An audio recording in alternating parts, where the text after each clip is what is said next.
So you got a Raspberry Pi and now you need to know what to do. Well, in this video, I'm going to show you how to install Raspberry Pi OS on your brand new Raspberry Pi. Let's get into it. All right, everybody, like I said in the intro, we're going to install Raspberry Pi OS on our brand new Raspberry Pi. This is another video in my Raspberry Pi series, so make sure you're following that playlist. To do this, we need a few things. We need storage to put the operating system on. Most likely your Pi came with a micro SD card. You can use that. For this video, I'm going to use an NVMe drive from our friends over at Kingston. I'll put a link in the description below of where you can pick one of these up. What we're going to do is utilize this external drive caddy from Ugreen.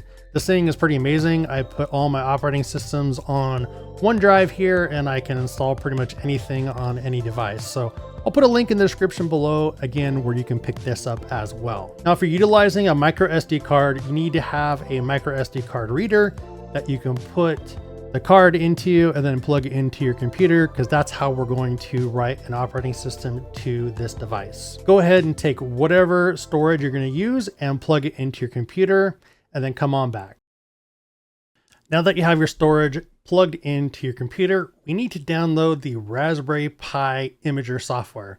So what we got to do is head over to raspberrypi.com/software. I'll put a link in the description below, and you need to download the Raspberry Pi Imager for whatever operating system you're currently using on, the computer, whatever you have your storage plugged into.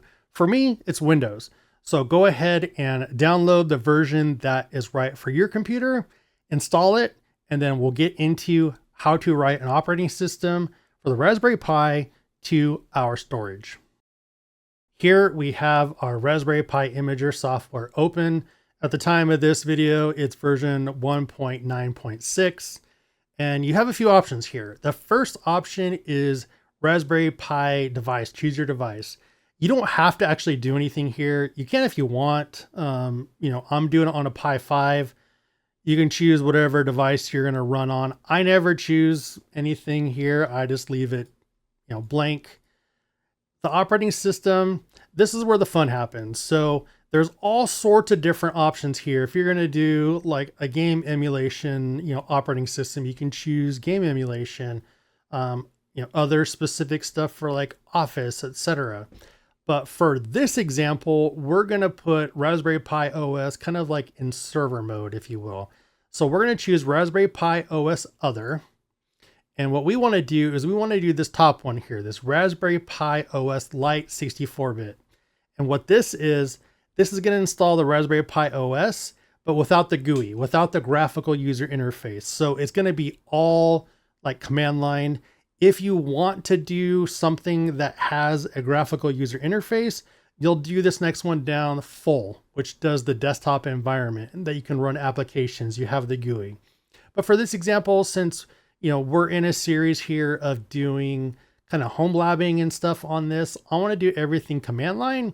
So I'm going to choose the Raspberry Pi OS Lite 64-bit.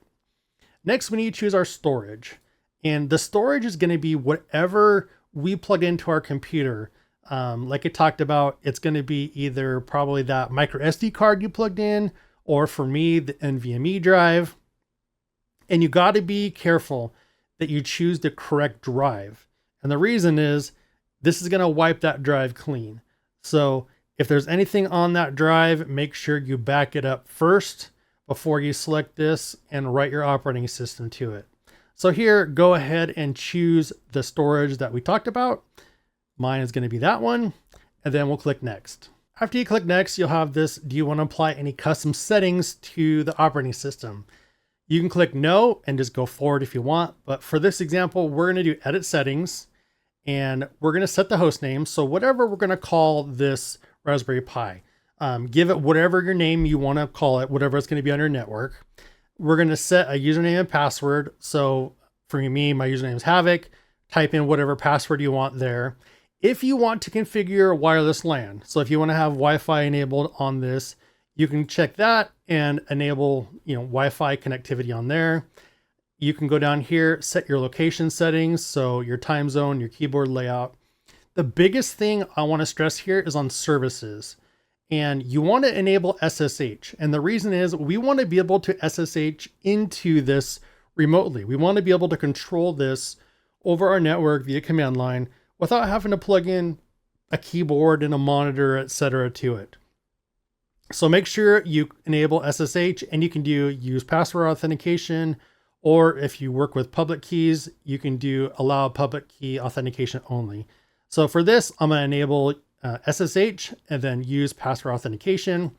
Options, this is just, when it's done writing to the drive, what do you want to do with it?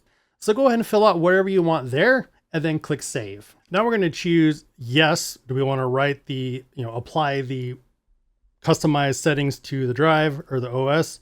We'll do yes.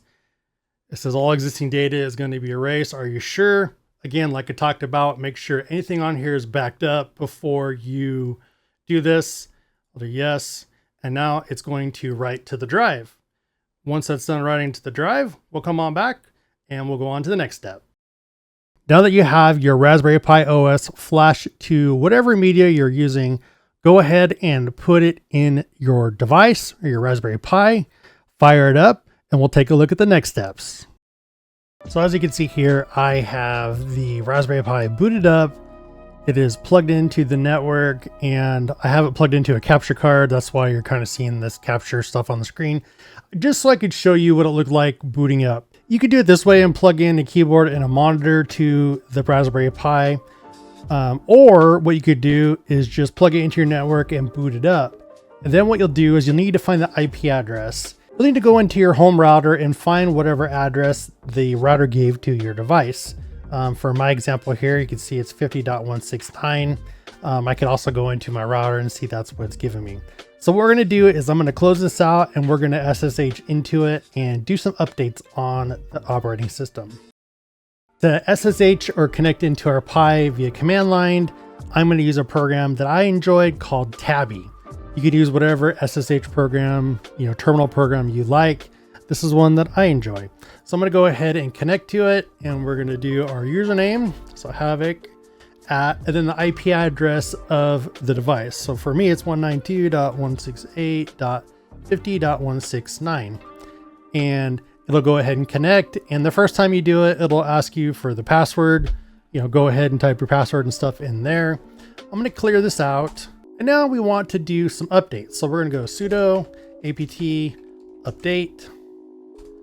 And that's going to go and look for all the update packages that can be run.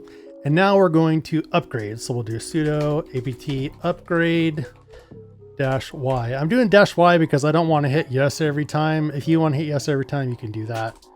So we'll go ahead and do that. And then it's downloading and installing all the updates for the operating system. Once this is all done, we will have an updated full version ready to go of Raspberry Pi OS. And voila, our operating system is all updated. And there you have it. That is how you do a fresh installation of Raspberry Pi OS. I hope you enjoyed this one. This is part of our Raspberry Pi Home Lab series. Make sure you're following this playlist so you can see what we're coming up with next. I'll put links in the description below to all of the products, the Raspberry Pi, our NVMe drive, the external, caddy for the NVMe drive, as well as a link again to get the Raspberry Pi imager. If you have any questions, let me know in the comments below. And until next time, stay safe, have fun, and keep doing good.